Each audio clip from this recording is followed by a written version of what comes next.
Hi, folks. Today we're talking about Chapter 15 Sexually Transmitted Infections. And as we begin the chapter, we need to start with a few basic assumptions. First, biological and medical research has shown consistently that women are at greater risk of contracting a sexually transmitted infection.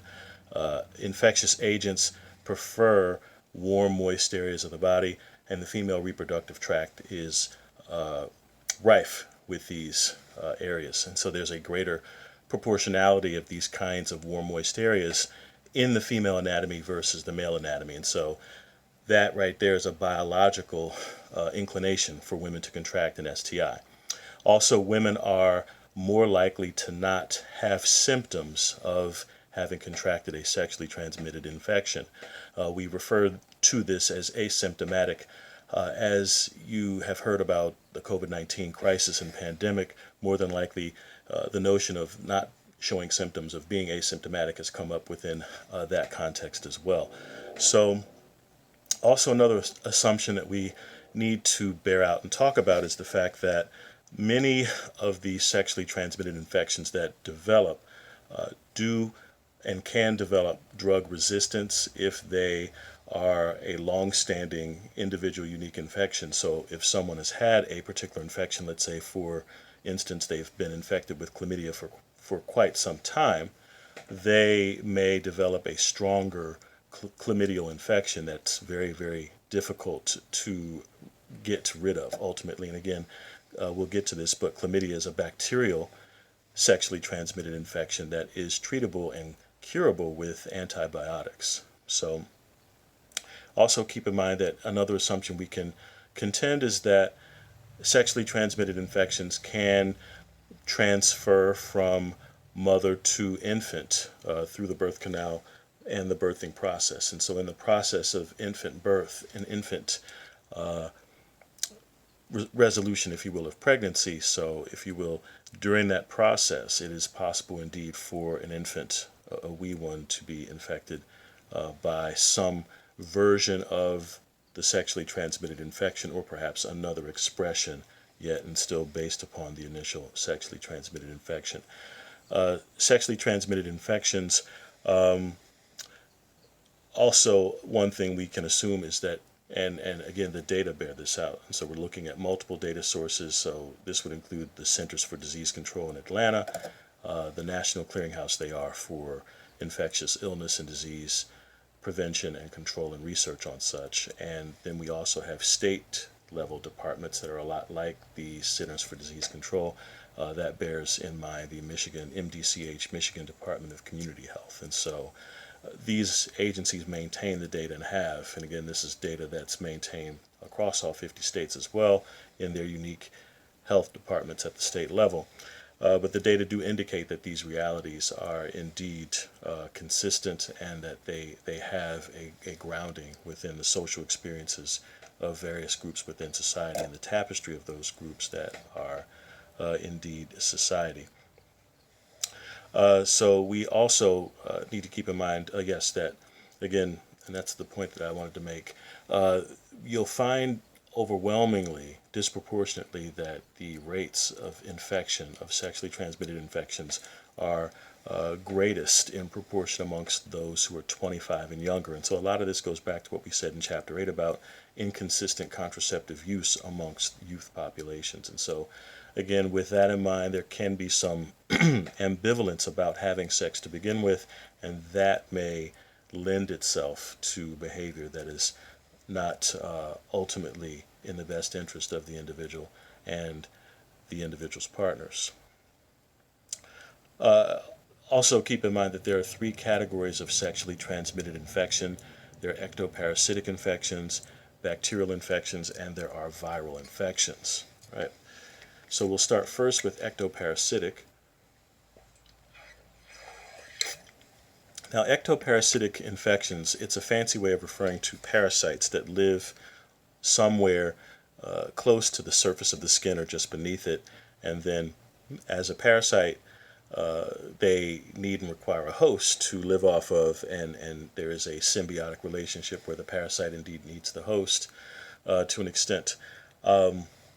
And so we're talking here about lice or pubic lice or crabs. Also, we also have scabies as another kind of parasitic infection. And so typically what these bring about are symptoms of mild to fairly severe itching. Easy to treat, yet very easy also to contract in the process of being sexually active with someone who has these, or in bedding or clothing or sheets that have these kinds of infestations. And so you need usually some kind of ointment like a Quell ointment or another sort of topical that can be placed and rubbed on the body that can rid the body of the insects themselves and get rid of their eggs. You can also destroy clothing or wash them in very hot, very scalding water. Again, fairly easy to fix, but nevertheless very, very annoying. The scabies differ from lice or louse in that scabies need to be magnified, if you will. You have to have magnification in order to view or see them. But again, these are the kinds of infections that do prefer to be symptomatic, to demonstrate that they indeed have symptoms. All right, now we also cannot leave out bacterial infections, and so these are caused by and created by or sustained by a specific bacteria. And so these can be treated with antibiotics or something that's antibacterial in nature. And so we're talking, of course, about penicillin, Cipro, and some of those amoxicillin, those kinds of things. And so we're talking here about chlamydia, chiefly chlamydia, gonorrhea, and syphilis. Again, unique bacteriums, if you will, are consistent with each of these. And so if we talk first about chlamydia, of the bacterial infections for the country, chlamydia is the most frequently reported bacterial sexually transmitted infection within the United States. And so you typically have well over 1 million unique confirmed chlamydial infections every year. They estimate, the Centers for Disease Control, that we have close to 3 million actual chlamydial infections every year. That's another thing I wanted to also talk about, another assumption that we can make about sexually transmitted infections, in that once one is infected, there is some compromisation or compromising of the immune system. The immune system does tend to be weakened somewhat as a result, and it can leave the individual susceptible to more infections, either more sexually transmitted infections or other kinds of infections that the body might ordinarily fight off. All right, so again, if one knows about or understands that they are infected with or have been infected with chlamydia, that they indeed can avail themselves, if they have not already, of a screening for such. Typically a swab is done of some kind, or it could be a blood test for such.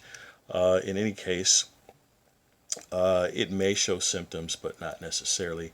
When it does, it tends to involve discharge from the head or the shaft of the penis. The same is also true around the vulva with respect to a woman's body. Again, treatment involves a course of antibiotics, but again, folks have to be aware that they have, or that they may have contracted the bacterium. The vast majority of people who are infected do not realize or know that they're infected, and so that's one of the reasons why we have such consistent spread of infectious illness and diseases throughout the country.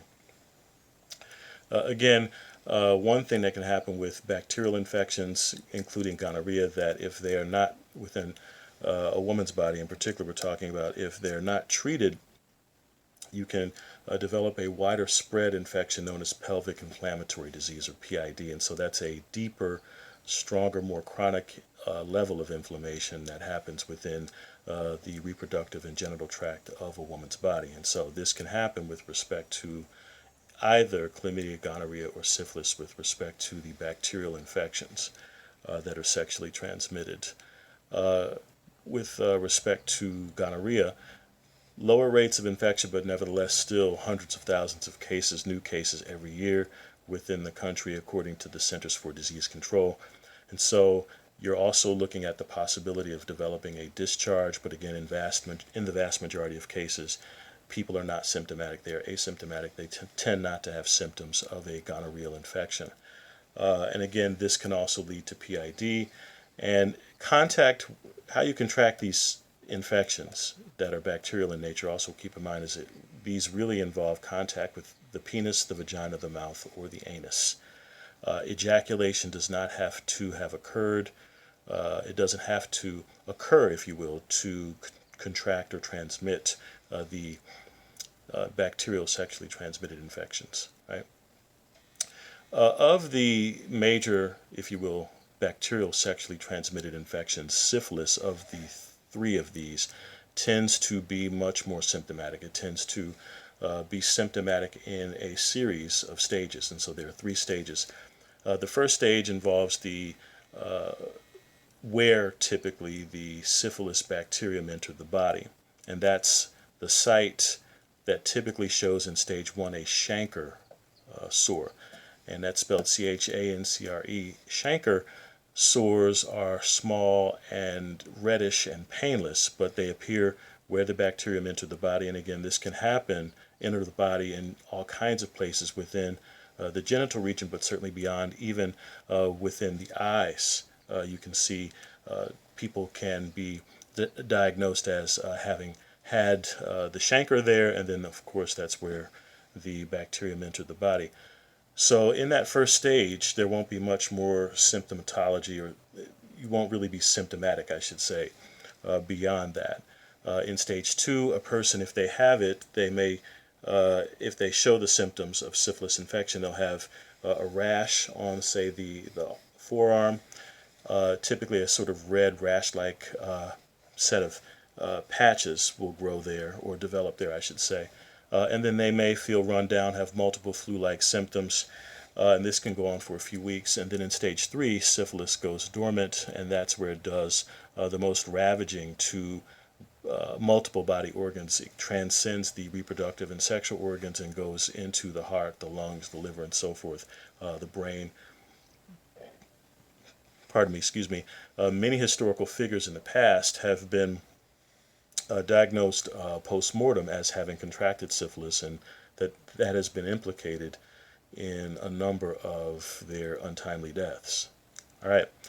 And we also cannot leave out viral infections. And so what we're talking about here, we're talking chiefly about HPV, human papillomavirus. We're also talking about herpes, and we're also talking about HIV. We're talking chiefly about those, although there indeed are other viral infections that are sexually transmitted, but these tend to be the biggest. Mostly of these are the ones that are transmitted, I should say, the most. We can start with herpes. Herpes refers to two strains of a virus that tends to infect the body either above or below the waist in some sort of mucous membrane exchange experience.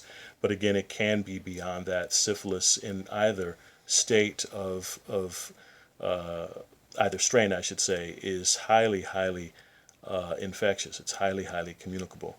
And so in herpes simplex type 1, we're looking typically at infections that infect the body above the waist, and so we're looking there at expressions of the infection that may take on the form of what we sometimes call cold sores or fever blisters around the mouth, the lips, the face, and the nose. So when it shows, that is type 1, when it shows those kinds of when it shows symptoms, that's what it typically does. And again, you'll typically see the symptomatology occurring where the virus entered the body. And what makes viruses unique is that the virus invades a white blood cell, and then it's able, in so doing, to replicate or create copies of itself, and living with that capability, it's able to live in the body permanently. Right? Although there are cases where the virus may rid itself of the body as well, and we'll talk about that. All right, so it is possible, for instance, for someone to be infected with herpes type 1 if they have, for instance, had oral sex recently. Someone may have gone down on them who has contracted type 1, and then if they're shedding, they can transmit the type 1 infection to the genitalia of that person who prior was negative, if you will. Type 2 tends to prefer areas of the body below the waist, and that's the type that's the more severe of the two. The genital form of herpes is often what it's referred to as for short. If it does show symptoms, will create blistering patches on the inner and outer folds of the vagina, the anus or the penis, or the shaft of the penis or the head. So again, typically where the viruses enter the body, but again, it doesn't always show symptoms. So herpes can also be asymptomatic. It's very, very common. For instance, about 1 out of every 5 women within our country has the genital form of herpes. And so again, that's a great example of just how communicable it is. About 1 out of every 9 men have genital herpes, I should say. So again, you're looking there at that disparity of the greater likelihood of infection amongst women, if you will. With the viral infections, the treatment includes courses of antiviral drugs that manage the virus within the body, that keep the viral concentration or the viral load in the body as low as possible. So what often happens, particularly with some kinds of conditions like herpes, is that it often becomes as psychologically damaging as it may be in, for instance, the individual's physical sense of damage. And so it's the fact that it's going to be with the person permanently and it's lifelong, and that they have to tell prospective partners and past or even current partners about it, makes it a challenge. It makes it difficult. It also does make it more likely, upon having contracted herpes, that one can contract other sexually transmitted infections more easily. So again, we're looking at the immune system ultimately being compromised somewhat by, and significantly by, an infectious agent, so to speak. We also cannot leave out human papillomavirus, HPV, and there are dozens of types, of unique types and subtypes, if you will, strains of the human papillomavirus. So there are certain of these that are likely to create genital warts or cervical cancer. So, but again, there's a high degree of asymptomatology, of not showing or having symptoms, with respect to human papillomavirus infection. Now, with HPV, there are indeed vaccines that are available that can help the body develop some kind of resistance, a much, much stronger resistance to contracting it. And there are age breakdowns and demographics that are sort of the preferred, I should say, times for people in their lives to take them. But it also can be, the vaccine can be taken and availed of by those who've had a fewer than a certain amount of partners as well. Now, HPV is the most commonly contracted sexually transmitted infection. It's estimated that the vast majority of adults within any given population will contract HPV, one or more strains of it, at some point during their lifetimes. And again, some strains may bring about lesions that develop on the surface of the cervix that can become, and do become, cancerous typically. And so that's where cervical cancer is traced to in the vast majority of cases, according to physicians. So Gardasil and other vaccines are to inoculate against that. The same is also true for genital warts that can develop on the bodies of both men and women. And typically, to remove the warts, they can be removed with a resin that is specifically designed for such, or they can be frozen. They can be cryogenically treated with a liquid nitrogen solution. We don't have reliable HPV tests for men. We have an HPV DNA test for women. Often for men, the telltale sign that they have indeed HPV is that they, or have contracted it, is that they have genital warts. And now we need to talk about human immunodeficiency virus, or HIV. HIV, like HPV and herpes, is a viral infection, so the virus invades the white blood cell and it replicates itself. But HIV is a retrovirus, and so it's even more dynamic. And so an enzyme within HIV changes the DNA of white blood cells to a new DNA. And that infectious RNA becoming a new DNA creates more and more of that expression and more of those copies within the body's immune system. And so in so doing, rare and opportunistic infections that the body normally easily fights off can become infectious for the individual. And that typically is what we see with advanced stage HIV infection, and that's what really refers to AIDS, the disease, acquired immune deficiency syndrome. Again, the advanced development, if you will, progression of HIV infection in the body. And so they're two distinct yet obviously related phenomena and realities. So of the viral infections, HIV, I would say, really predominantly prefers semen, blood, vaginal secretions with respect to how it is communicated, if you will, successfully, so to speak, from one body to another. You can find it in breast milk, for instance, in small amounts, but again, we're talking in terms of how it truly transmits itself from one body to another. You're looking typically at blood, semen, and vaginal secretions. So it does have periods of latency where it can be dormant within the body, and it does not make much of an expression of itself. So again, testing is key. With respect to any and all of these sexually transmitted infections, testing is key, particularly if one is not necessarily in a monogamous relationship. Those kinds of endeavors, testing is decidedly key in fighting the progression of sexually transmitted infections and HIV. So it's been theorized that HIV somehow jumped from primates to humans during the hunting process. It's been theorized that that's one way of looking at it. Then others have theorized that vaccine history and the use of primate tissue to sustain vaccines and the progression of use of vaccines in some cases, not in all, but some have alleged that this is what happened, that ultimately primate tissues used to grow and develop vaccines ultimately led to HIV in humans.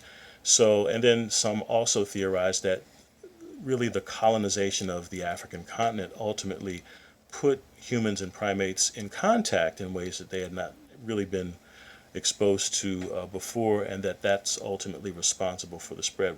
Regardless, we know how it works within the body. We know how it can damage and destroy the body, especially again with the inexorable, if you will, if someone does not take antiviral drugs, it's an inexorable progression to AIDS. So antiviral drugs have been incredibly helpful and incredibly truly beneficial with respect to fighting and treating ultimately HIV and allowing persons with HIV to have healthy, long lives, just as anyone else would have as well. So again, but prior to the early 90s, when these antiviral drugs were really starting to hit the market, we had millions that had died in the process of contracting the virus, simply just living their lives and doing what humans have done for millennia. So we've come a long way with respect to antiviral drugs and to the provision of these and other kinds of things. These also include PrEP, or pre-exposure prophylaxis, so taking antiviral drugs if you are HIV negative. This can help develop some resistance within the body so that a person won't contract the virus. And so this has been an effective way of fighting HIV, particularly in higher risk populations. So again, testing is key, and having open, honest discussions with partners is key to containing and stopping the spread of sexually transmitted infections.